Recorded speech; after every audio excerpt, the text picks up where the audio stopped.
Nous vivons une journée importante aujourd'hui parce qu'il y a un vrai tabou qui a été brisé.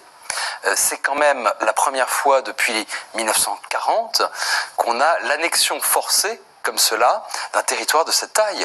C'est plus de 90 000 km², c'est la taille du Portugal. C'est la taille du Portugal aujourd'hui qui vient d'être rattaché à la Russie. Rendez-vous compte, c'est quelque chose que l'on n'a pas vu depuis l'annexion des pays baltes par Staline. C'est la taille du Portugal. Rendez-vous compte. J'ai envie de vérifier ça, alors on va vérifier ça. Superficie du Portugal, c'est par ici. Tac, tac, tac, 92 212 km². Ouais, c'est bingo, il a vu juste. Il a bien révisé. Maintenant, on va voir la superficie des territoires annexés par la Russie. Voyons voir ça. Qu'est-ce que ça va donner? Tac, tac, tac. Blablabla, blablabla. 106 000 km² sans compter la Crimée. Ah ouais, hein, c'est même un peu plus grand que le Portugal. Mais moi aussi, j'ai bien révisé.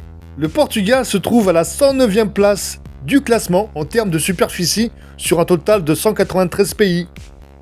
Finalement, on n'est pas si petit que ça. Hein. On a tous tendance à dire oui, le Portugal, c'est un petit pays. Mais au final, on est au milieu de tout le monde. Hein. Un peu comme sur cette carte du monde. On est plus grand que la République tchèque, que la Suisse, que la Belgique, que les Pays-Bas, pour ne citer que. Par contre, j'ai été énormément surpris par la taille de Cuba, qui est plus grand que le Portugal. Je me suis dit, une île. Mais c'est presque un continent.